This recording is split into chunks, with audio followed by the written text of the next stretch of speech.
সুখের খবর মা, তাড়াতাড়ি এই মুহূর্তে তুমি আমার সাথে চলো, আমার ভাইকে তোমার দুধ খাওয়াতে হবে। জোরে বলুন সুবহানাল্লাহ। মুসার মা যাহা মাত্র এসে সন্তানটাকে কোলে নিয়েছে, তখনও কিন্তু স্তনে মুখ লাগাই নাই, দুধ খাই নাই। কোলে নেওয়ার সাথে সাথে দুদিন একটানার কান্নাটা কোলে নেওয়ার সাথে সাথে বন্ধ হয়ে গেছে। চিৎকার দিয়ে বলুন সুবহানাল্লাহ। ওরে জাতি মাকে চিনলাম না, মা কেন তার সন্তান কলিজায় লাগাইলে সন্তানের কান্না বন্ধ হয়ে যায়? কারণ মার একটা সন্তান দুনিয়ায় আসা পর্যন্ত মার কলিজায় ৮০,০০০ বার লাথি মারে। আল্লাহু আকবার বলেন। যখন দুনিয়া ৭ মাস যখন পূর্ণ হয়ে যায়, সন্তানটা ১০ থেকে ১২ ইঞ্চি লম্বা হয়ে যায়, ওই ছোট্ট পেটের মধ্যে যখন আর ধরে না, বডিটা তখন খাড়া করে দিয়ে মাথাটা নিচে রাখা হয়, পাটা উপরের দিকে দেওয়া হয়। ও দুনিয়ায় আসার জন্য ছটফট করে আর লাথি দিয়ে গুতা মারে দুনিয়ায় আসবে। হাদিসের মধ্যে পাওয়া যায় একটা সন্তান দুনিয়ায় আসা পর্যন্ত মার কলিজার মধ্যে ৮০,০০০ বার লাথি লাগায়, আর ওই পায়ের লাথি খেয়ে খেয়ে মার কলিজা ছিঁড়ে তিনি নিচে ভরে উঠে যায়। আল্লাহু আকবার বলেন। কোরআনের মধ্যে তার বর্ণনা এসেছে। এই জন্য মালিক আল্লাহ রাব্বুল আলামিন কালামে হাকিমের মধ্যে বলেন, ও কদা রাব্বুকা আল্লা তা'বুদু ইল্লা ইয়্যাহু ওয়া বিল ওয়ালিদাইনি ইহসানা। আল্লাহ রাব্বুল আলামিন বলেন, হে দুনিয়ার মানুষ, তোমরা কি করো?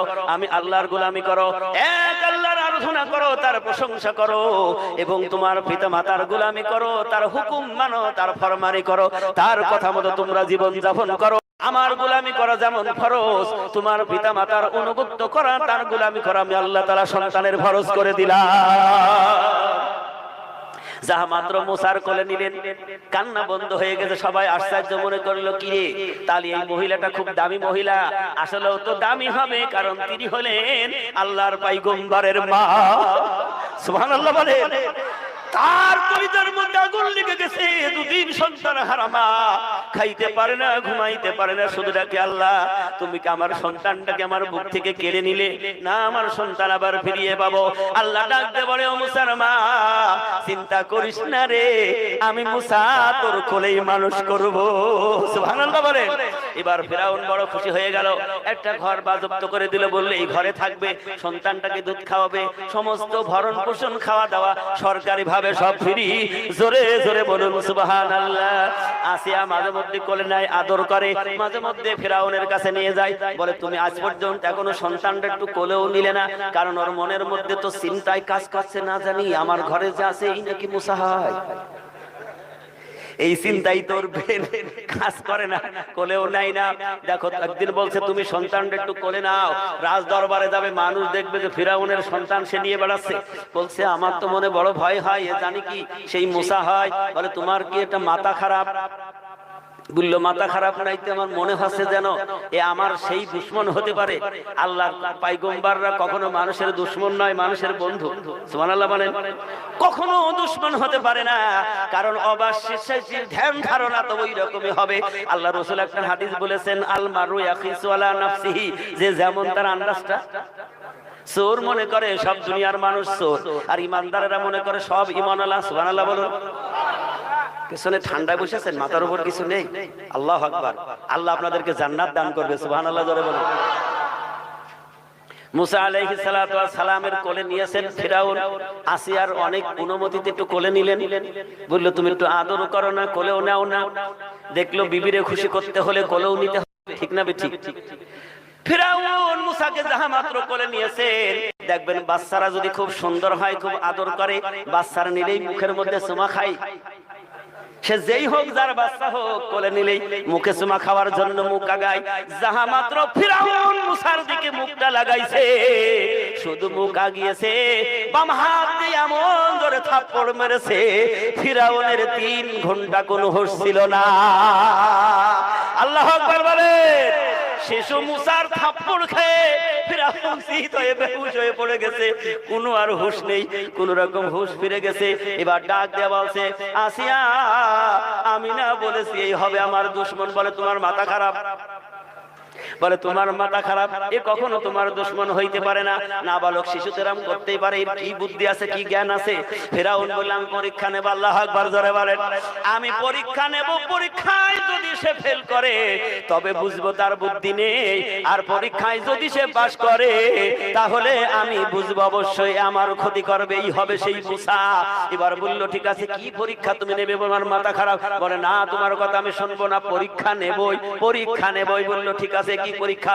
বললে একটা কাঠের আগুনের আঙ্গার নিয়ে আসো, একটা স্বর্ণের দলা দাও, কারণ ফিরাউনের তো স্বর্ণের অভাব নেই, আছে নাকি? স্বর্ণের একটা দলা দাও আর একটা আগুনের দলা দাও, দুইটা কাছাকাছি প্লেটের মধ্যে রাখা হোক। আপনাদের কষ্ট হচ্ছে না তো? কষ্ট হলে কিন্তু আপনারা ব্রেক দেবেন, যেখানে থাকে এই অবস্থায় থাক। ফেরাউন পরীক্ষা নেবে, বলছে একটা স্বর্ণের দলা আর একটা আগুনের দলা নিয়ে আসো, দুইটা এক জায়গায় দাও, দেখবো ও যদি স্বর্ণ ধরে বুঝবো ওর বুদ্ধি আছে, আর ও যদি আগুনে হাত দেয় বুঝবো শিশু মানুষ, ওর কোনো বুদ্ধি নেই। কিন্তু ছোট্ট বাচ্চাও জানে ভালো আর মন্দ কোনটা, ঠিক না বেঠিক? কিন্তু মুসা তার হাতখানা স্বর্ণের দিকে যাবে যাবে ভাব। আমার আল্লাহ বলে রে মুসা, এখনই তো তো দুশমন তোরে চিনে ফেলবে, খবরদার ওদিকে তুই হাত দিবি না। কিতাবের মধ্যে লেখা আছে আল্লাহ রাব্বুল আলামিন মুসা পয়গম্বরের হাতের সাথে হাত লাগায় দিলেন। সুবহানাল্লাহ জোরে বলেন, আর একটু জোরে বলুন না সুবহানাল্লাহ। এই জন্য মালিক আল্লাহ রাব্বুল আলামিন বলেছেন আমার বন্ধু যারা হয়ে যায় আমি তখন আমার বন্ধুর হয়ে যাই, আমি আমার বন্ধুর হাত হয়ে যাই, আমি আমার বন্ধুর পা হয়ে যাই, আমি আমার বন্ধুর জবান হয়ে যাই। তারা যা চলে যা করে সবকিছু আমি আল্লাহ রাব্বুল আলামিনের নির্দেশে করে। এবার মুসা আলাইহিস সালাতু ওয়াস সালাম স্বর্ণের দিক থেকে হাত যাবে যাবে ভাব, হাতখানা ঘুরিয়ে আগুনের দলার দিকে দিয়ে দিলেন। শুধু আগুনই ধরে না, আগুন ধরার সাথে সাথে মুসা পয়গম্বর ফিকে মেরে গালের মধ্যে দিয়া সারা চিৎকার দিয়ে বলুন সুবহানাল্লাহ। এখনো প্রত্যেকটা বাচ্চার অভ্যাস আছে, বাচ্চা যা পায় ধরে গালে দেয়, আছে না নাই? মাটি হোক যাই হোক ও ধরে গালে দেয়। আল্লাহ তাআলা মুসা আলাইহিস সালামকে আগুন ধরালেন এবং আগুনটা গালের মধ্যে দিলেন। ফিরাউন তাড়াতাড়ি বুঝলো ওর বুদ্ধি নেই, আসিয়া তাড়াতাড়ি বের করে দিলেন। এই জন্য মুসা আলাইহিস সালামের জিহ্বাখানা ওই আগুনে পুড়ে শক্ত হয়ে গিয়েছিল। চিৎকার দিয়ে বলুন সুবহানাল্লাহ। তারপরেও তখন কি হলো? বেঁচে গেল, ওখান থেকে বেঁচে গেল। আস্তে আস্তে, খুব লম্বা ঘটনা তো, সংক্ষেপে বলে দিই, অনেক বুড়ো মানুষ এসে তো কষ্ট হবে। ওদিকে দাদি পেরেশানি হয়ে যাচ্ছে, কখন বাড়ি ফিরবে। কথা বলুন, ঠিক না বে ঠিক? কথা বলুন না কেন? তো মুসা আলাইহিস সালাতু ওয়াস সালাম ছিল কোথায়, আর আল্লাহ নিয়ে এনে মানুষ করলো কোথায়? কোলে নিয়েছিল আসিয়া, ভক্তি দিয়ে ভালোবাসা দিয়ে সোহবত লেগেছিল ছোটবেলায় আসিয়ার অন্তরে। সুবহানাল্লাহ জোরে বলুন।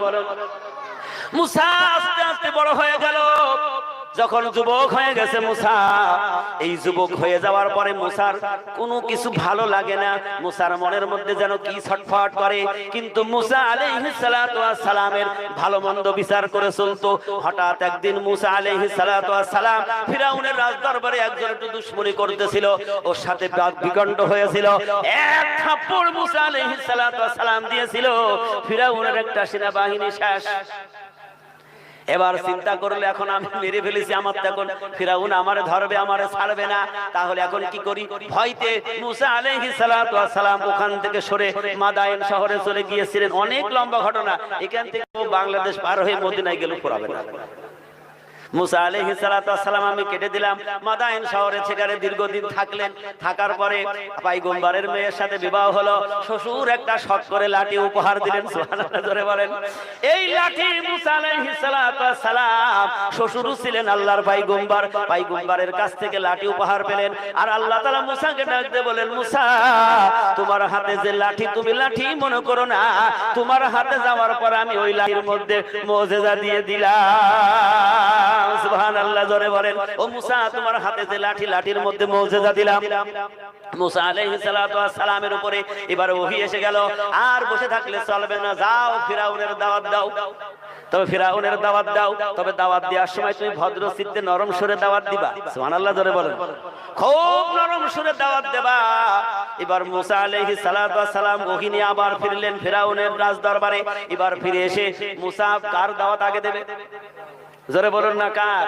ফিরাউনের দাওয়াত আগে দেবে, কিন্তু আসিয়া দীর্ঘদিন ওই সন্তানের মায় অপেক্ষায় আছে যে আমার ওই সন্তানটা আমার ঘরে থাকতে আমার খুব ভালো লাগতো, সন্তানটাকে লালন পালন করতে খুব অন্তরে খুব শান্তি হতো। কিন্তু দীর্ঘদিন মুসার চেহারা দেখে না, সেই মাত্র এসে ডাক দিচ্ছে ফিরাউন। সুবহানাল্লাহ, জোরে বলে। আল্লাহ বলে দিলেন তুমি নরম চিত্তে দাওয়াত দেবে, আরো ডাকছে ফিরাউন। ফিরাউন বেরিয়ে এসে দেখছে মুসা, ওদের সর্বনাশ। মুসা খুব রাগ ছিল। কিতাবের মধ্যে আসছে মুসা আলাইহিস সালাতু ওয়াস সালামের এত রাগ ছিল, যখন রাগ হতো মাথার চুলগুলি টুপি কানা করে তাল গাছের মতন খাড়া হয়ে যেত। রাগটা ছোট না বড়? দুনিয়ার মানুষ এখন যত রাগ করুক, চুল বের করেন তো টুপি ফাড়িয়ে বেরোবে, কিন্তু মুসার যখন রাগ হতো টুপির মধ্য থেকে চুল ফুটে বেরিয়ে যেত। ও এসে ডাক দিচ্ছে ফিরাউন নেমে আয়, কালেমা পড়তে হবে। আচ্ছা, ফিরাউন কি রাগ করবে না ভালোবাসা দেবে? অনেক লম্বা ঘটনা। যখন ডাকলেন দিনের দাওয়াত দেওয়ার জন্য, বলে আমার কাছে ওহী এসেছে, আল্লাহ তাআলা আমার কাছে কালেমা দিয়েছে, লা ইলাহা ইল্লাল্লাহু মুসা কালিমুল্লাহ, এই দাওয়াত মানতে হবে। এই দাওয়াতের কথা ফিরাউন প্রত্যাখ্যান করলেন, তখনই তার শত্রু হয়ে গেল, তখন তার সাথে বিভিন্ন বাগবদণ্ড তৈরি হয়ে গেল। আর ঘরে বসে মেনে নিলেন আসিয়া, জোরে বলুন না সুবহানাল্লাহ। আসিয়া কালেমা বিশ্বাস করে নিলেন, ওই দিনই সে কালেমা পড়ে ইসলাম কবুল করলেন। সুবহানাল্লাহ। এখন ফিরাউন আর মুসার মধ্যে শত্রুতা শুরু হয়ে গেল। একজন আরেকজনের ময়দানে নেমে গেলেন, ওকে কি করে শেষ করতে হবে, খতম করতে হবে। তো একে অনেক চেষ্টা করেছিলেন, খতম করতে পারে নাই। কথা বলুন না কেন? তো পয়গম্বরদের সাথে যারা যুদ্ধ করেছে, লড়াই করেছে, এদের যতটা গুনাহ হয়েছে আল্লাহ তাআলা বলছে ওই গুনাহ এখনো মানুষের হয়। কথা বলেন, কথা বলেন না কেন? উত্তর দেন। বলছে এখনো ওই গুনাহ মানুষের হয়। কিতাবের মধ্যে এসেছে যার মধ্যে সুদ আছে তার আমলনামায় ওই রকমের গুনাহ যুক্ত হবে। নাউজুবিল্লাহ, জোরে বলেন। আল্লাহ তাআলা নিজে বলছেন যে সুদের বড় গুনাহ হলো আল্লাহ আর আল্লাহর রাসূলের সাথে যুদ্ধ করার সমতুল্য গুনাহ। ফিরাউন কার সাথে যুদ্ধ করছে? আল্লাহর রাসূল না মুসা আলাইহিস সালাম?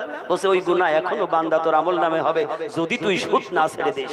জামানার মুজাদ্দিদ হযরত মাওলানা সুফি মুফতি আযান গাছী রাহমাতুল্লাহ আলাইহি অত বড় গুনাহ থেকে বাঁচার জন্য সুদের পক্ষে জিহাদ করেছে। সুদমুক্ত জীবন তোমার তৈরি করতে হবে। সুবহানাল্লাহ বলবেন না? হুজুর এতক্ষণ ভালো লাগছিল, সুদের কথা বললি তো বেকায়দা। আসিয়া মেনে নিলেন। ফিরাউন বলল দেখো মুসার এই জামানায় মুসাকে তোমরা মানবা না, আমাকে খোদা দাবি করবা। খুব সংক্ষেপে বলি, আসিয়ার এই খবরটা কিভাবে মুসা আলাইহিস সালাতু ওয়াস সালামের কালেমার খবর ফিরাউন জেনে গেছে।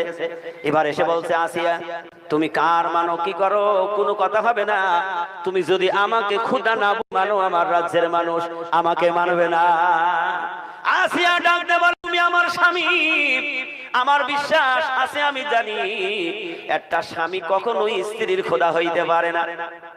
সাথে সাথে জবাব, স্ত্রীর কখনো স্বামী কখনো খোদা হইতে পারে না, কারণ তুমি তো জানো না যেদিন মুসা আলাইহিস সালাতু ওয়াস সালাম তোমাকে ডাক দিয়েছিলেন, কালেমার দাওয়াত দিয়েছিলেন, ওই দিন আমি মুসা পয়গম্বরের কালেমা পড়ে ফেলেছি। আমি মুসার কালেমা পড়ে ফেলেছি। আমি তোমাকে খোদা বলে দাবি করতে পারি না, কারণ যিনি তোমাকে সৃষ্টি করেছেন, আমাকে সৃষ্টি করেছেন, এই রাজত্ব যার হাতে, আসমান জমিন যার হাতে, কুল কায়নাত যার হাতে, যিনি পরিচালিত করেন তিনি হইলেন আমার আল্লাহ। আর তার পয়গম্বর আমার মনোনীত নবী হযরত মুসা আলাইহিস সালাতু ওয়াস সালাম। খুব লম্বা ঘটনা। ফিরাউন রেগে গেলেন, বললে তুমি কি আমার কথা শুনবে না? তুমি আমার বিবি, কেন আমার কথা শুনবা না? দেখবেন বিবি যদি স্বামীর সাথে যদি ঝগড়া করে, স্বামী যদি হেরে যায় বলবে তোর তালাক। আছে না না এরম মানুষ? জীবনে সন্ধ্যালে আই শুনি নাই তালাক দেয়, হয় নাকি? না না হয় না। খুব ভালো, আপনারা আল্লাহর জান্নাতি লোক, খুব ভালো। বিবির সাথে তো ঝগড়াও হয় না। আসিয়া বলে কি বলো? বলো আমি তোমার সুন্দর ঘর দিয়েছি, সোনার পালঙ্কে শুইতে দিয়েছি, এই রাজমহলে তুমি থাকো, তুমি যদি আমাকে খোদা দাবি না করো তাহলে আজকে রাতে ঘর ছেড়ে দিতে হবে। আসিয়া ডাক দিয়ে বলেন তুমি আমার স্বামী মানি, কিন্তু তুমি যদি আমার আল্লাহর অস্তিত্বের উপরে হাত দাও আমি কখনোই তোমাকে স্বামী বলে মানতে পারি না। তুমি যদি পয়গম্বরের দুশমনি করো আমি তোমাকে সাপোর্ট দিতে পারি না, কারণ আল্লাহ হলো আমার রব আর আমার নবী হইল মুসা আলাইহিস সালাতু ওয়াস সালাম। আমি মুসার ওই কথাগুলো চিন্তা করেছি আমি যখন কালেমা পড়েছি, কালেমা তেলাওয়াত করেছি, আমি বুঝে নিয়েছি এই কালেমা পড়তে হলে দুনিয়ার মধ্যে ইমানদারের কষ্ট করা লাগবে। জোরে বলুন সুবহানাল্লাহ। ও স্বামী, তোমার দেওয়া ঘরটা তো জান্নাতের সমতুল্য হইতে পারে না, কারণ আমি বুঝে নিয়েছি আল্লাহ তাআলা মুসা পয়গম্বর তো বয়ান শোনাচ্ছে, সব আওয়াজ ছড়িয়ে গেছে যে দুনিয়া থেকে যেই ব্যক্তি মান নিয়ে যাবে তার যদি একটা ছোট জান্নাত দেওয়া হয়, তাম দুনিয়া দিলেও ছোট জান্নাতের মূল্য হবে না। আমি ওইটা ভেবে নিয়ে কালেমা পড়েছি রে ফিরাউন, তুমি যদি আমার ঘরটা কেড়ে নাও তবু বিন্দু মাত্র আমার অন্তরের মধ্যে কোনো ব্যথা নাই। বললো কি মানবে না? বলো না। সেনাবাহিনীর বললো শোনো, সকালবেলা আসিয়ারে ধরবা, ধরে ওর জম্মের পিটান পিটাবা, কারণ বিবি যদি আমার না মানে অন্য লোক তো মানবে না। কথা বলেন না কেন? কথা বলেন না কেন? বলবে ওর বউই কথা শোনে না, পাড়ায় এসে মন্ডলী করছে, এরম বলে কি বলে না? ফেরাউন বলল ওরে সকালবেলা গাছে বাঁধবার পিটাবা, যতক্ষণ পর্যন্ত আমি ফেরাউন খোদা দাবি না বলবে ততক্ষণ পর্যন্ত পিটাবা। সকাল থেকে সন্ধ্যা পর্যন্ত গাছে বেঁধে পিটায়, চোখের পানি ছেড়ে দিয়ে শুধু মালিকের দিকে ইশারা করে কান্দে আর বলে, মালিক পিটাইতে পিটাইতে তোমার আসিয়ার যদি জানটা চলে যায়, তবু আমি মুসার কালেমা তেলাওয়াত করেছি, এই কালেমা তো ছাড়তে পারবো না। জোরে বলুন সুবহানাল্লাহ। সন্ধ্যা পর্যন্ত পিটানো হলো, তবু আসিয়া কোনো নরম হয় না, একমাত্র আল্লাহর উপরে ভরসা করে থেকে গেলেন। এবার ফিরাউন বলল এতো হবে না, তোমরা কি করো, আসিয়াকে বেইজ্জত করে দাও। যদি আসিয়া ওই বেইজ্জতি থেকে বাঁচতে চায় তাহলে অবশ্যই আসিয়া আমাকে খোদা বলে মানবে। তার লজ্জা স্থান যখন মানুষ দেখতে পারবে তখন তো তার লজ্জায় পড়ে যাবে, সে কখনো আর ধৈর্য হারা হবে না। এইবারে কি করলো, আসিয়ার শরীরের সব পোশাক কেড়ে দেওয়া হলো। আসিয়া তখন ডাক দিচ্ছে, মালিক আজকে আমার পোশাক খুলে নিচ্ছে, আমার তো কোনো উপায় নেই। ও মালিক, তুমি ইচ্ছা করলে আমার ইজ্জতকে রক্ষা করে দিতে পারো, তুমি কি পারো না আমার সতীত্বকে হেফাজত করে দিতে? আমার পোশাক নিয়ে যাই যাক, তবু আমি একটু ভয় পাই না, কিন্তু মালিক তুমি আমার সাহায্য করো, আমি যেন মুসার কালেমা থেকে ছুটে না যাই। জোরে বলুন না সুবহানাল্লাহ।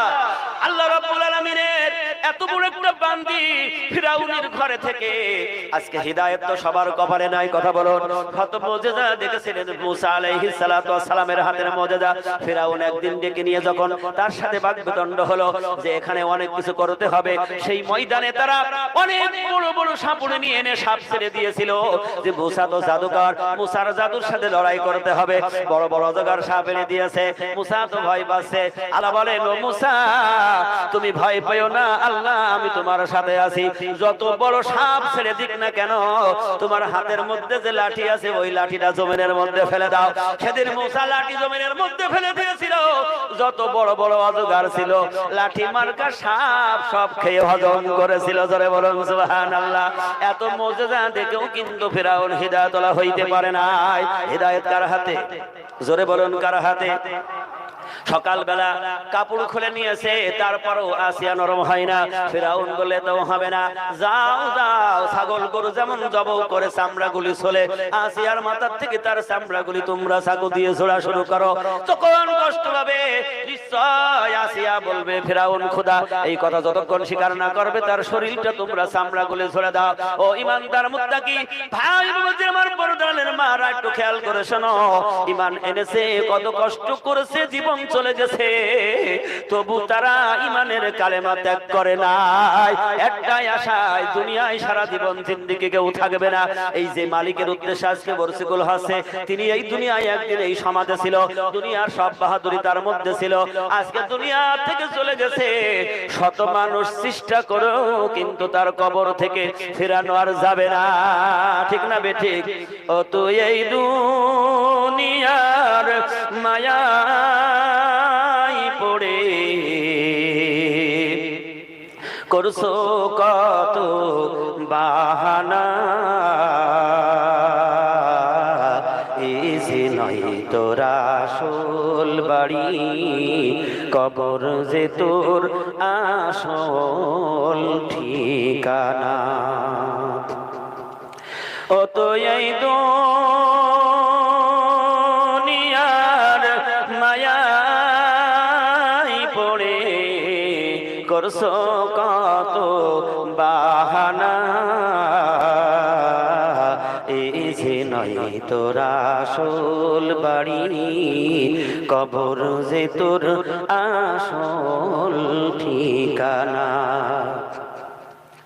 কবর পথের যাত্রী তুমি,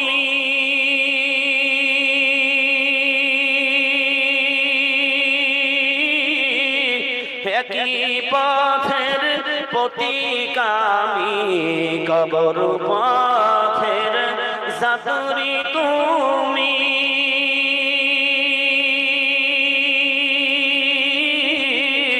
একই পথের প্রতিকামী। আমি তুমি কেউ রব না, আমি তুমি কেউ রব না, দিতে হবে রওয়ানা। এই যে নয় তোর আসল বাড়ি, কবর যে তোর আসল ঠিকানা। ভাই বিরাদার যারাই ছিল,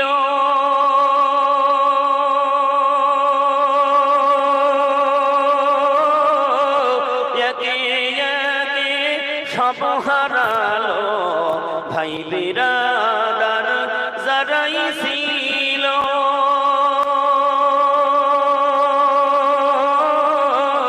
একে একে সব হারালো। আমি তুমি কেউ রব না, আমি তুমি কেউ রব না, দিতে হবে রওনা। এই যে নয় তোর আসল বাড়ি, কবর যে তোর আসল ঠিকানা। ও তো এই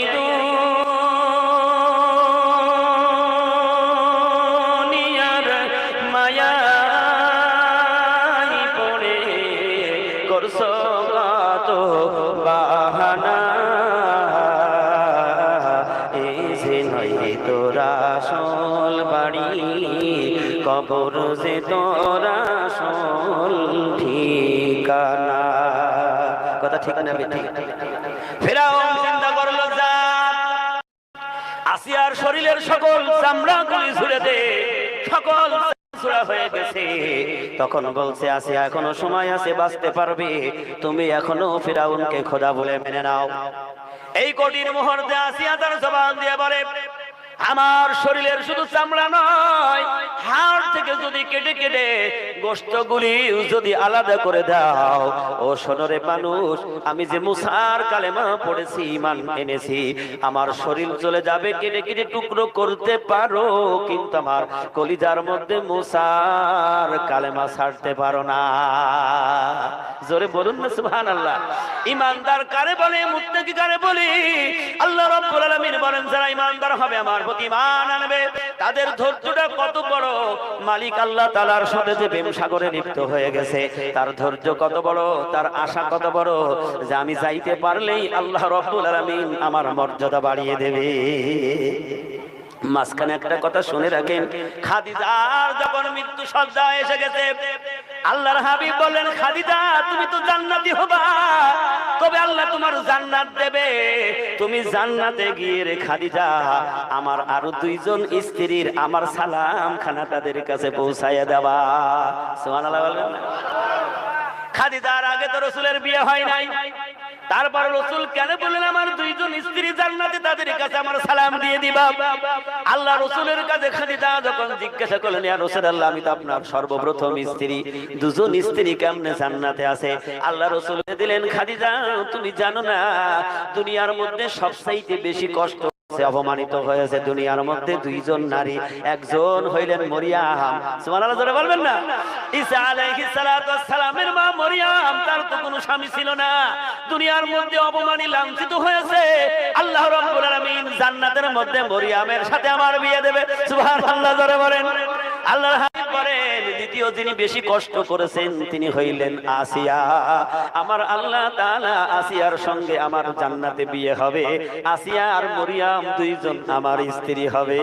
চিৎকার দিয়ে বলেন সুবহানাল্লাহ। আসিয়াকে ডাকতে বলে, আসিয়া কোনো সময় আছে? বলে তোমরা আমার চামড়া ছুঁড়ে নিয়েছো, এরপরও আমি ফিরাউনকে খোদা দাবি করতে পারি না। ফিরাউন তখন বললেন এত হবে না, যা ঝাল নিয়ে আয়, ঝালের গুঁড়া ওর শরীরে লাগিয়ে দে, ওর সাথে লবণ লাগা। আচ্ছা বলুন, কাটা জায়গায় যদি ঝাল আর লবণ লাগানো হয় কষ্ট কতটুকু? একটু হাত কেটে গেলে ভাত খাইতে পারে না, ঝাল ধরে। কথা বলুন ঠিক না বেঠিক? একটু হাত কেটে গেলে লবণ লাগাইতে পারে না।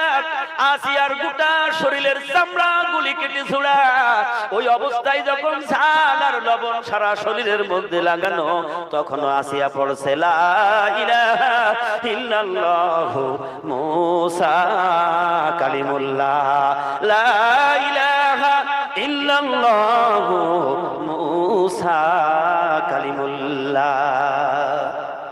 এতেও আসিয়া নরম হলো না, কারণ আসিয়ার জীবন যৌবন সব ছুপে দিয়েছে ওই মালিক আল্লাহর দিকে, আর অন্তরের মধ্যে ভালোবাসা গেঁথে নিয়েছেন ওই জামানার পয়গম্বর মুসা আলাইহিস সালাতু ওয়াস সালামের। এই জন্য আমার মালিক আল্লাহ তাআলা কালাম পাকের মধ্যে কি সুন্দর করে বয়ান করে শুনিয়ে দিয়েছেন, কুলিন কুনতুম তুহিব্বুনাল্লাহ ফাত্তাবিউনি ইউহিব্বুকুমুল্লাহ ওয়া ইয়াগফির লাকুম যুনুবাকুম আল্লাহু গফুরুর রহিম। আল্লাহ তাআলা তার পয়গম্বরকে শুনিয়ে ডাক দিয়ে বলেন, হে আমার পয়গম্বর বলো, কাকে বলো? গোটা দুনিয়ার সমস্ত মানব জাতিকে তুমি বলে দাও, তারা যদি আমি আল্লাহকে পাইতে চাই, আমি আল্লাহর নৈকট্য যদি তারা পেতে চায়, তারা যেন ইউহিব্বুকুমুল্লাহ আমার হাবিবের অনুসরণ অনুকরণ করে, অনুগত্য করে। যদি আমার ওই বান্দা যদি আমার হাবিবের ভালো বাসতে পারে, আমি আল্লাহ ওয়াদা দিলাম ইয়াগফির লাকুম যুনুবাকুম, আমি আল্লাহ তাদের तमाम জিন্দেগীর গুনাহগুলো maaf করে দেব। আল্লাহ তাআলার হাবিবের এই কথা যখন ঘোষণা হয়ে গেল, যারা রাসূলকে ভালোবেসেছিল তারা আল্লাহর জান্নাতি হয়ে গেল। কিন্তু আসিয়াও মনে মনে চিন্তা করেছে, আমি যদি আল্লাহর পয়গম্বরের ভালোবাসা অন্তরে রেখে যদি কালেমা ধরে রাখতে পারি, নিশ্চয় আমার মালিক আল্লাহ আমাকে খুশি করবেন, জান্নাত দিয়ে দেবেন। লবণ আর ঝাল দেওয়ার পরও যখন আসিয়া নরম হলো না, ফিরাউন ডাক দিয়ে বলে তো হবে না, আসিয়াকে জ্বালিয়ে পুড়িয়ে মারতে হবে। বড় ডেক আনো, ওই ডেকের মধ্যে তেল ঢেলে দিয়ে আগুন ধরাও, আগুনের জাল দাও। আল্লাহু আকবার বলেন। কত কষ্ট করেছি ইমানদারেরা, আমাদের মধ্যে কোনো কষ্ট নেই, আমাদের মধ্যে কোনো পেরেশানি নেই। তাদের কষ্টের বিনিময়ে ইসলাম পেয়েছি। শেষ জামানার মুজাদ্দিদ হযরত মাওলানা সুরি মুক্তাদান গাছ রহমাতুল্লাহ আলাইহি, তিনিও কত সাধনা করলেন, কত কষ্ট করলেন। যেই কষ্টের বিনিময় পান্তে গানা ও জিবা ফালাম, নামাজের সবক পেয়ে গেলাম। আজকে যদি আমরা মুর্শিদকে না পাইতাম, জাহেলের মধ্যে ডুবে আমরা ভরবার হয়ে যাইতাম, আমরা আজকে ঈমান হারা হয়ে যেতাম, আমরা নালায়েক হয়ে যেতাম। আল্লাহ তাআলা ভালোবেসে যুগে যুগে যেমন পয়গম্বর পাঠিয়েছিলেন, ওই জামানার মানুষগুলি পয়গম্বরের কাছে গিয়ে তারা কালেমা পড়েছে, তারা হিদায়াতের নূর পেয়ে গেছে। শেষ জামানায় তো কোনো পয়গম্বর নেই, এই জামানায় আছে নাইবে নবী। যারা নাইবে নবী ও রাসূলুল আম্বিয়ার কাছে যাবে, তাদের কাছ থেকে যারা কালেমা গ্রহণ করবে, বেশক তারাও আল্লাহর জান্নাতে হয়ে দুনিয়া থেকে যাবে। ফিরাউন ডাক দিয়ে বলে, যাও ডেকের মধ্যে তেল ঢেলে দাও, আগুন ধরাও, জাল দাও। এবার ডেকের মধ্যে টকবক টকবক করে তেলগুলি ফুটছে। আসিয়ার ধরে নিয়ে গিয়ে বেলদের কাছে আর বলছে, দেখো তোমার জন্য তেলের জাল হচ্ছে, ওর মধ্যে তোমার ফেলে দেওয়া হবে, এখনো সময় আছে। তুমি যদি বাঁচতে চাও, ফিরাউনকে খোদা দাবি করো। আসিয়া বলেন, এরকমের একটা ডেক নয়, হাজারো ডেকের মধ্যে যদি আসিয়ার যদি 1000 বার ফেলে দিয়ে যদি পুরানো হয়, ওরে মুসলমান আল্লাহর বান্দারা ভালো করে শুনে নাও। আসিয়া সেদিন বলেছিলেন, একবার নয়, দুইবার নয়, আসিয়া যদি 1000 বার তেলে পুড়ে যায়, আর যদি আসিয়ার মালিক আল্লাহ যদি খুশি হয়ে যায়, তাহলে আমি 1000 বার ফিরাউনের তেলে পুড়তে রাজি। সুবহানাল্লাহ বলবেন না? ফিরাউন আসিয়াকে হাত পাও পেতে নিয়ে এনেছেন, তেলের মধ্যে ফেলে দেবেন। আল্লাহ রাব্বুল আলামিন বলেন, আমার আসিয়াকে আমি পরীক্ষা করেছি, তাকে আমি সম্মানী করব, তারে জান্নাত দেব।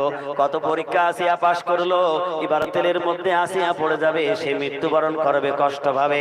এই কষ্ট যেন না পায় জিবরিল, যা যা রে, আমার আসিয়ার জন্য আমি সুন্দর জান্নাত তৈরি করে ফেলেছি, আমার আসিয়ার জন্য আমি জান্নাত বানিয়েছি। যা আমার আসিয়ার জন্য জান্নাতটা ওখান থেকে তুলে নিয়ে চলে যা, সুবহানাল্লাহ করে বলেন। আমার আসিয়া যখন তেলের মধ্যে পড়বে, আমার ওই জান্নাতটা শুধু আসিয়ার সামনে ঘোরাবি, আর আসিয়া জান্নাত দেখবে, জান্নাতের আশায় আসিয়ার ওই কষ্টটা কিছু কষ্ট মনে হবে না।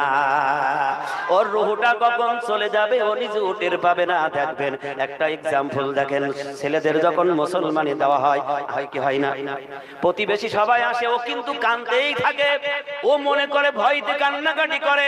তখন বাবা দুলা ভাই অনেক মানুষ কাছে বসে বড় বড় উপহার দেখায়, কেউ বলে তোরে সোনার আংটি দেবো, কেউ বলে ঘড়ি দেবো, তোর সাইকেল কিনে দেবো, তুই চিন্তা করিস না। এইগুলি যখন ওই সন্তানের কাছে সবাই বলতে থাকে, প্রাইজ নেওয়ার জন্য তখন ওই দিকে